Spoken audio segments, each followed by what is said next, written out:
And it is a shame to us. If others will be so concerned that killing is going on every day, are we going to say that killings are not going on? And they are expanding their territory. More terror groups are developing. From the north now, they have almost taken over the entire country. They are in Kwara now, they are in Ondo State, even in Osun State. What remains of the country now? Don't we have government? Is that the way we will be sitting and blood will be wasted? Welcome to Dunamis Revival TV. In this video, the immediate past president of Christian Association of Nigeria, Rev Ayokunle, has told President Bola Ahmed Tinubu of what to do to the President of the United States of America, talking about Donald Trump. Don't forget that Donald Trump has said that Nigeria is a country of particular concern, that there's no religious freedom in Nigeria, and is also considering coming in with his military power to wipe out those terrorists that are involved in killing Christians in Nigeria. So in this video, we are going to hear from Reverend Ayokunle telling the President Bola Ahmed Tinubu of what to do in this case. He also went ahead to say that, is it a genocide, as a lot of people are saying? A lot of people are asking questions. I can tell you for sure now that there's division even among the Christians, as some people are saying that there's genocide in Nigeria. Other Christians say that no, it is not a genocide, because both Christians and Muslims are being killed. But in this video, Reverend Ayokunle has told us that there is genocide in Nigeria. He went ahead to give us the background why he believed that there's genocide in this country. Let's dive into this video. Let us hear what he's telling us about what is going on in Nigeria, even as he advised President Ahmed Bola Tinubu of what to do in this regard. Don't forget, you can be part of this conversation. Send your comments using the comment section, and please subscribe to this channel if you are new here. God bless you, and I will see you next time. Mixed feeling, because that was a very sad development for our nation. We shouldn't have allowed that insecurity, the wanton killings of innocent people, to have gone for so long in our nation. What were we waiting for up till now? Are we saying that they have not killed enough for other people to see it as genocide? For the past 16 years, in 2009, we have been battling with Islamic fundamentalists, killing and maiming people. And when I was president of Christian Association of Nigeria, I was almost on the news every day shouting and crying because of what my eyes were seeing. Innocent people being buried like that. Government after government, with hope that this thing will be nipped in the bud, to no avail, without any result. So why did we, allow ourselves to be found in this place where we have found ourselves? And we cannot call the statement from the American president as a joke, or somebody that is talking like somebody is ignorant and doesn't know what he's doing. It is not here that they just put people in government without doing the background check. So that man knows what he's doing. And there are some people that cannot continue to just sit in hope that their blood said will be stopped. And it will be stopped years after year, and it not stop, and they will not talk. Why did we get ourselves to this place? Why didn't our government nip this matter in the bud before now? This is the very sad development for our nation, because number one, ranking Nigeria among the nations that of particular concern in terms of religious freedom is a bad label. It's not good for us because of its implications.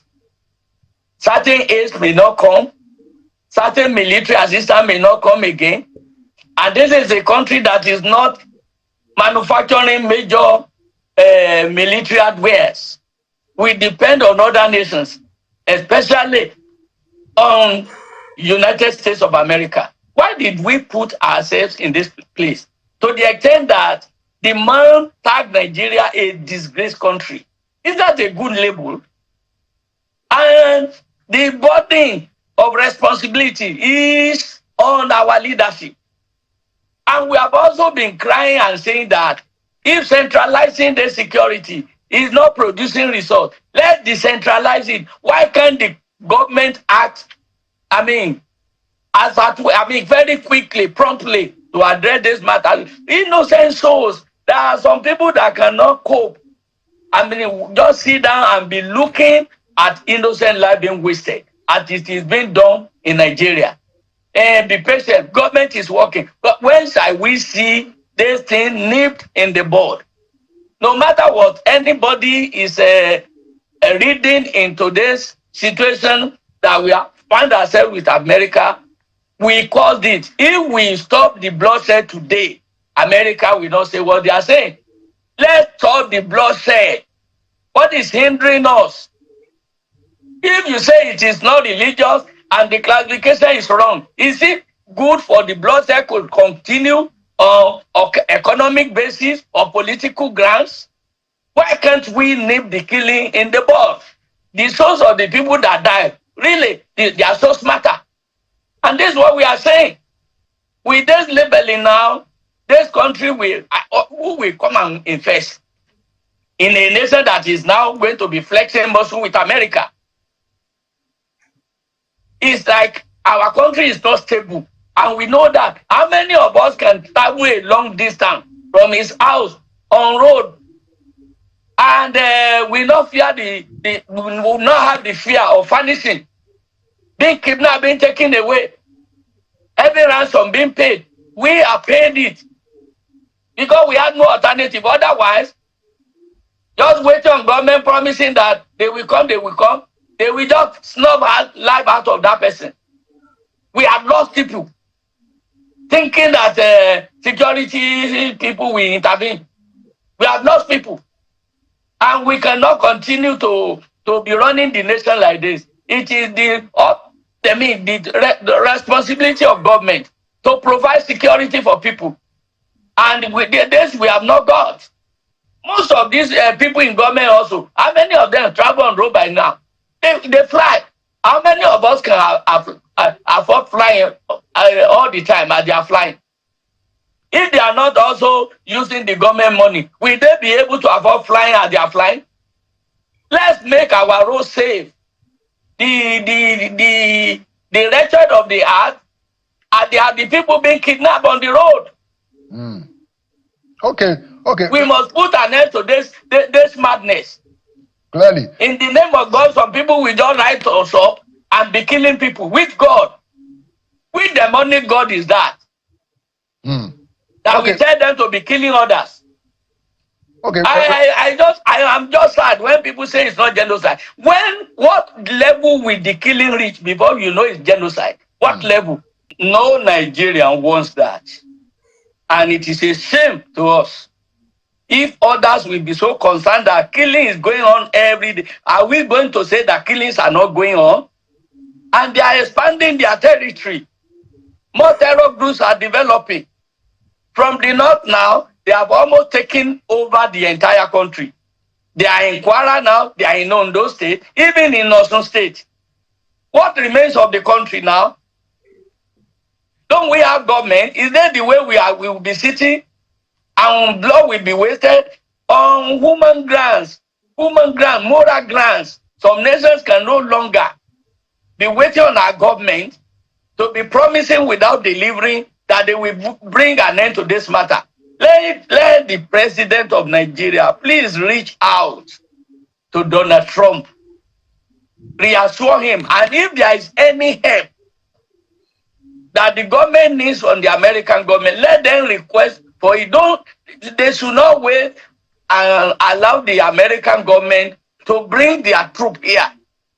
Once they come here, it may be difficult for us to tell them to go. So we don't want another imperialism. Let our government not chipping out the threat or wave it off If we cannot wave up the Boko Haram, the Iswa, the Lakurawa, and the bandits, if we can wave their threats off and they have troubled us so much, can we wave up the threat of America to bring the troop down? By the way, will you know the time when the troop arrives and when they go with their own technology? Don't play them, don't dare them. Let the government, our government, reach out to the American government. Let them talk heart to heart, and let our government request for any help, assistance they need. What Nigerians want is that, what the Nigerians want is that this bloodshed is brought to an end.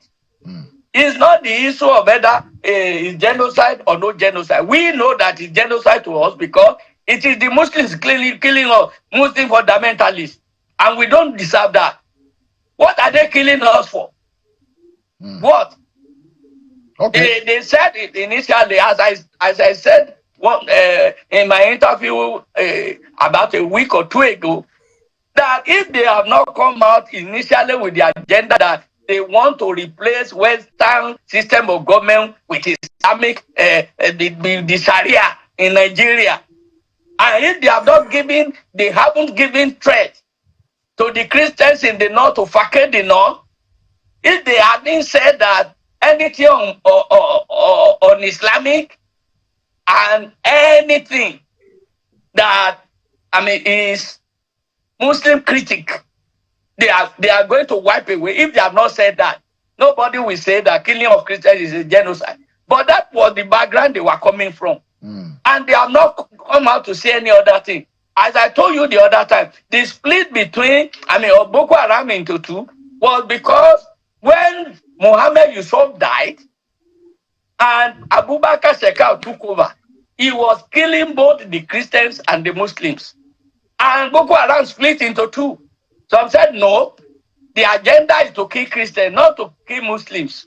So Iswap came out and they were killing Christians alone. But Shekau and his men continue killing both. So even with that,